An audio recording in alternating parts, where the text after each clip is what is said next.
Fala, Zion, tudo bem?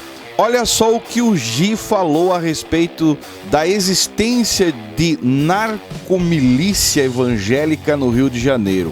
Aí eu recebi um outro recado dizendo assim, ó: Zion, lembrei quando você comentou a respeito disso, sobre a existência de igrejas envolvidas com narcos traficantes. E aí me mandaram o vídeo aqui da Globo News, cara.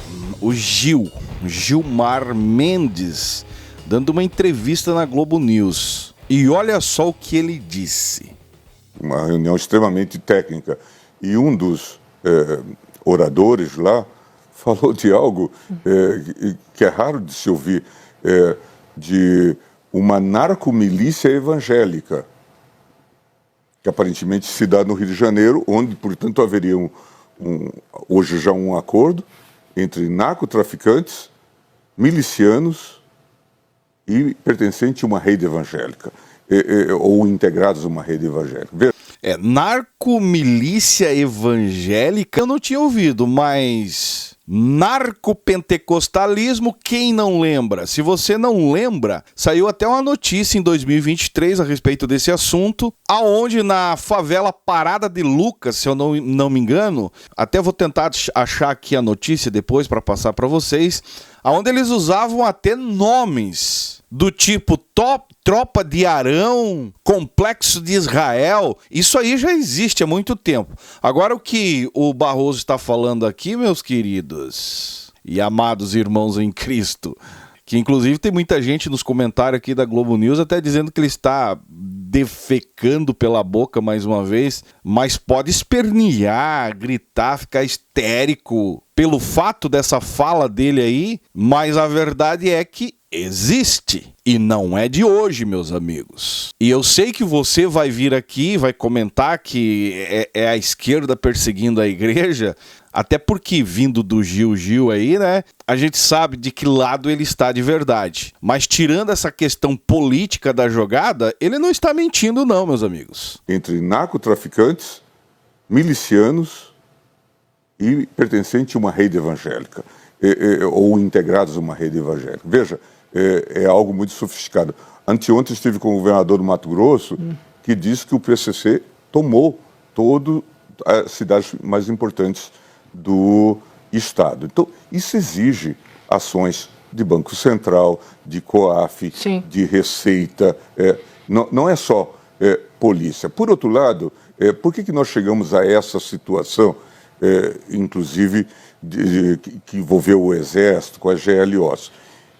Um pouco pelo colapso das polícias e marcadamente por greves de polícia. Se nós formos olhar, metade das GLOs tem a ver com greve de polícia. É aí que os militares passam a ser extremamente utilizados e passam a dizer, já que nós temos que fazer GLO, já que vocês não têm competência para resolver esse problema, nós vamos resolvê-lo e exigimos mais. É aí que cresce a doutrina Vilas Boas e que vem poder moderador e tudo mais. É preciso a gente entender toda essa sistemática, senão a gente não vai sair dessa encrenca. Mas eu fico me perguntando por que não entro em detalhes sobre lavagem de dinheiro também. Explica para nós aí nos comentários. Por que não tocam no assunto sobre lavagem de dinheiro no meio evangélico? Agora, o que ele deixou claro aqui, não mentiu, meus amigos.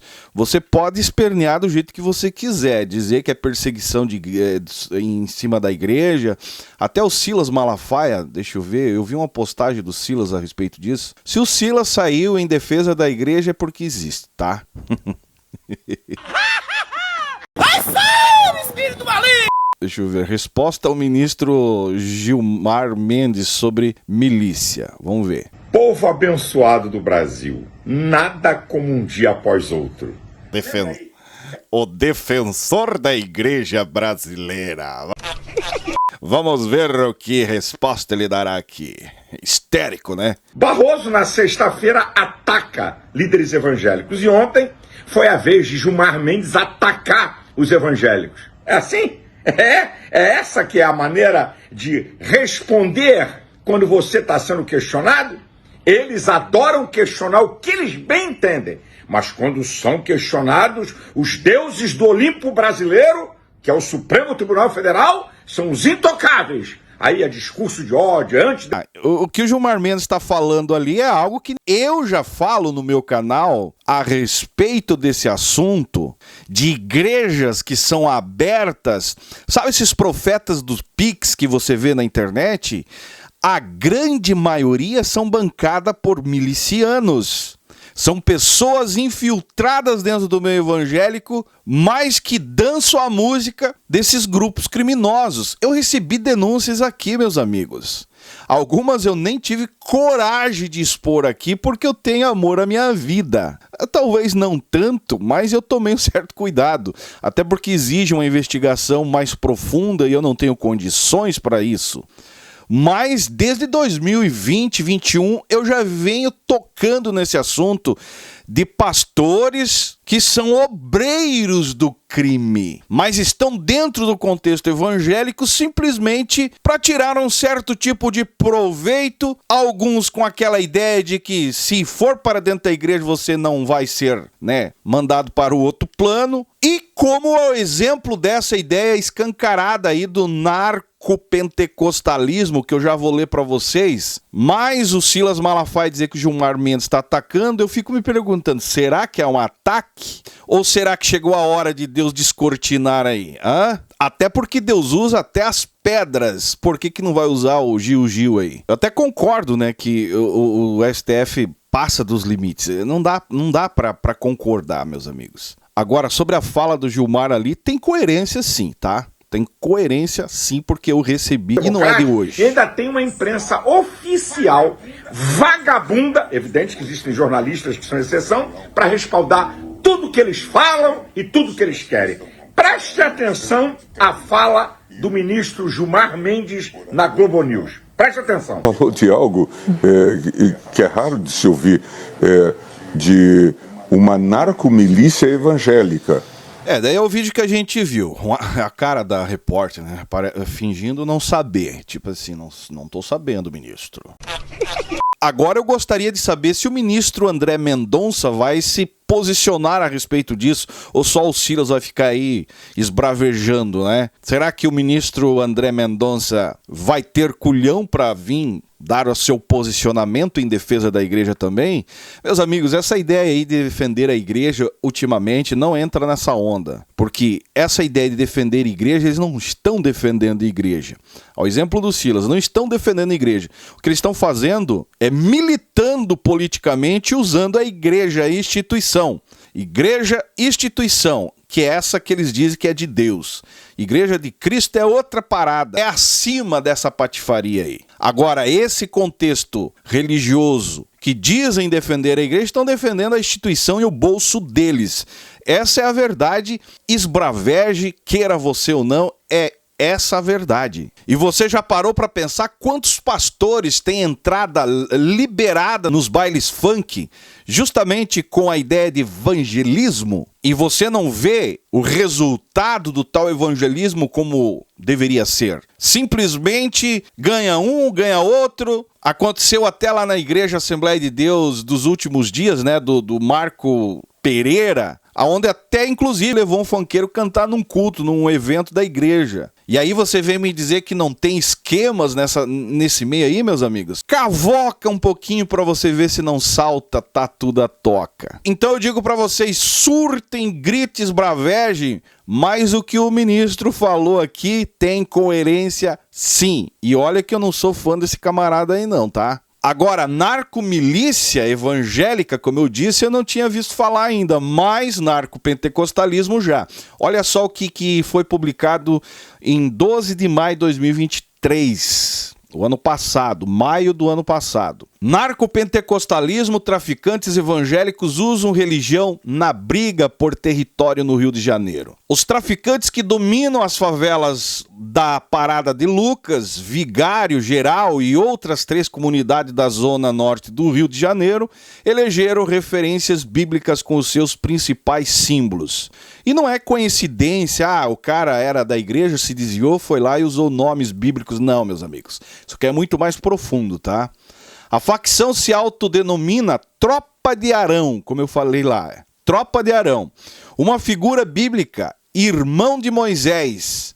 A estrela de Davi foi espalhada em muros e bandeiras nas estradas das favelas e está até em um neon no alto de uma caixa d'água na comunidade Cidade Alta. O território foi batizado, segundo a polícia, de Complexo de Israel. E ainda você quer dizer que o que o Gil ali tá falando não tem coerência, meus amigos, que é perseguição? Complexo de Israel, né, colocado pelo chefe da tropa de Arão, tá?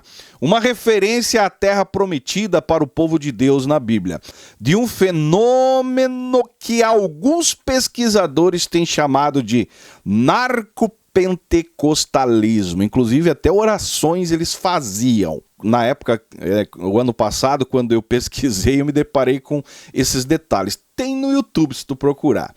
Não apenas o surgimento de traficantes que se declaram evangélicos, mas a forma como isso influencia a atuação das facções na disputa por território no Rio de Janeiro. E eu recebi denúncias de igrejas abertas e bancadas por esse tipo de pessoas. Traficantes se declaram evangélicos, oram antes de sair ao trabalho, falam em línguas estranhas, oram antes de pegar nas armas. E você quer dizer que o Gilmar Mendes, né, o defensor da esquerda ali, está falando abobrinha? Nós temos que entender uma coisa: se você não ponderar as coisas, não buscar um equilíbrio, saindo do contexto político, meus amigos, você vai ficar nessa briga que eles querem. O que ele fala não é verdade porque é de esquerda, o que o outro falou não é verdade porque é de direita, o de esquerda falou porque persegue a igreja. Meus amigos, pelo amor de Deus, a verdade está nua e crua diante dos nossos olhos e infelizmente tem muitas pessoas cegas pela política e cegas pela religiosidade, santidade demais, que não conseguem enxergar um palmo diante do nariz. Enquanto isso, a Igreja de Cristo perdendo território, ouvindo o seu defensor, que é o Silas Malafaia, tentando desviar o foco, dizer que é a perseguição da igreja da parte do ministro. Eu até entendo a indignação, mas quando se trata de assuntos, nós temos que ser inteligentes e entender que existe coisas que vai muito além de uma briga, de uma rixa política. E nem tudo é perseguição, como o Silas Malafaia está querendo impor aqui. Ele tem a briga dele com o STF e tudo que ele fala soa para muitos como defensor da igreja brasileira. Silas Malafaia, meus amigos... Agora, se você quer mais, olha só, o termo neopentecostalismo tem sido empregado por diversos pesquisadores que analisam o fenômeno do narcotraficantes, que assume de forma explícita e aberta religiões neopentecostais, inclusive em suas atividades criminosas. Ou seja, além de conversão pessoal à religião, também tem um papel estratégico para a manutenção do poder e na disputa por território, segundo pesquisadores. O líder do tráfico do Complexo de Israel é alvo, por exemplo, de 20 mandatos de prisão por homicídio. Aí vai decifrar aqui o cara. São traficantes que, ao mesmo tempo, participam da vida do crime e da vida religiosa evangélica, indo a cultos, pagando dízimo e até mesmo pagando por apresentação de artistas gospel na comunidade. Aí você vai adorar a Deus lá com um artista gospel seu de preferido, né? E no final está sendo bancado pelo tráfico, tortura, roubo, ocultação de cadáver. E cara... E você quer me convencer que Deus está nessa patifaria toda que a gente vê hoje em dia, nesse meio chamado mundo evangélico. E às vezes você resolve congregar numa igreja e mal sabe você que aquela igreja está sendo bancada aluguel, o som dentro, cadeira que você senta bancada pelos traficantes, dinheiro de homicídio, tortura, tráfico, roubo, ocultação de cadáver, que é os crimes mais básicos dentro desse meio.